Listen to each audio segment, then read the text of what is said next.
The question here is that it's now the Prime Minister himself who's come out in the open and spoken and of course reassured those who are worried how this entire issue, this Gurpatwant Singh Pannun issue, will affect the India-America partnership.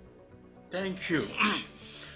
Well, it is abundantly clear that the United States has, mark my words, apparently solid evidence of an attempt from India to murder the person whose name you have mentioned.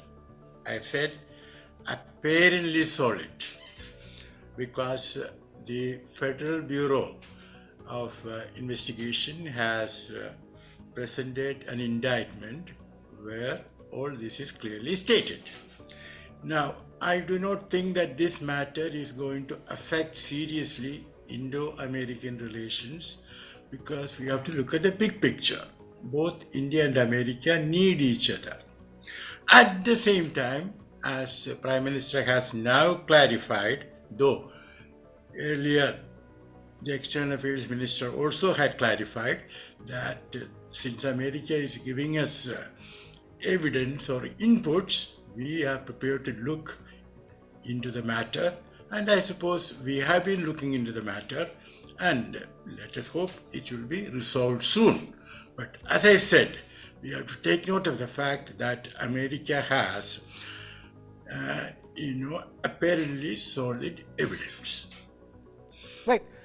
The reason why there were worries surrounding what's going to happen to the India-US partnership is because of what happened before with India and Canada, and that led to huge diplomatic tensions that are yet to even abate completely. And before that, we have this issue with the US.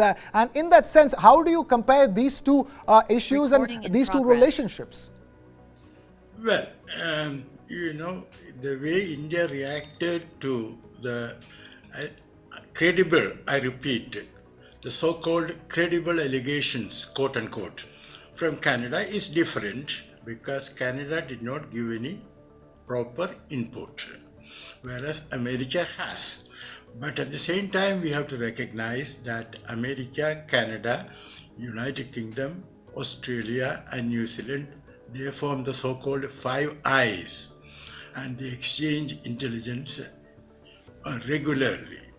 So now in the case of this Pannun case, there is reference to Niger killing. So all these are interrelated. Right. Tell us about the way forward. What happens now? Because at the end of the day, Gurpatwant Singh Pannun is a dual citizen, has a dual citizenship of US and Canada. And, India has designated him as a terrorist, but he calls himself an activist. And at the end of the day, this is about another Indian who was plotting to kill Gurpatwant Singh Pannun.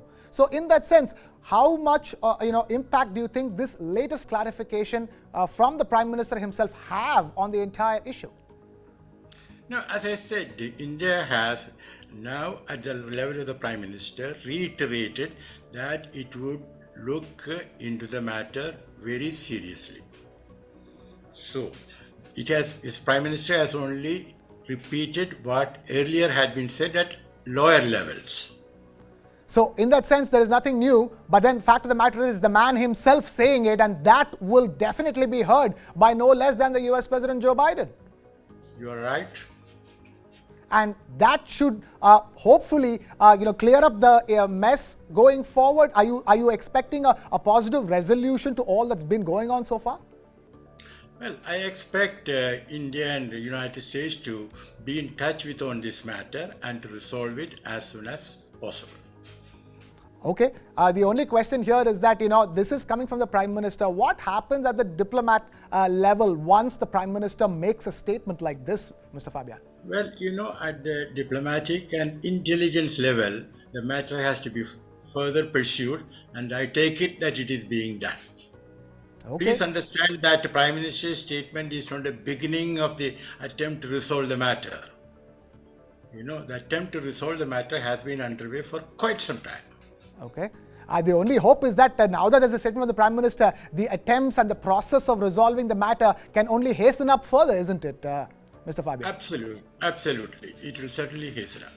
Okay, and what do you think needs to be done apart from this personal clarification from the Prime Minister to resolve the issue, in your opinion? Well, that is for the intelligence agencies of the two countries to work out, and as I said, they are working it out, but we also have to watch closely what happens in New York, the indictment. And you would have also seen that there is a matter of Gupta, who is in the Czech Republic, about whom his family has gone to the Supreme Court. And as you might have read, the Czech government has said that India has no jurisdiction in the matter. Okay, but what we do know so far is that Mr. Nikhil Gupta paid $100,000 as money to get Gurpatwant Singh Pannun assassinated. Well, he paid $15,000. $100,000 was the agreed sum, but as far as we know, only $15,000 has been paid, as you know, in dollar bills. But what might happen is that he will be extradited to the United States as demanded by the United States Embassy in Prague, and then he will have to appear before the court in New York. So what he might say will be of great importance. So you're saying that now the greater clarity will come once Nikhil Gupta speaks in court. Then we will get a better understanding of what exactly has been going on. Yes. And also, I have read in the American newspapers that Nikhil Gupta himself had been recruited by the United States intelligence. After all, why did he leave suddenly on the 30th of June for Praha? Okay. Because it is believed, I don't know, I'm not in it, it is believed that the Americans were trying to get him out of India. News 9 Plus. Download now.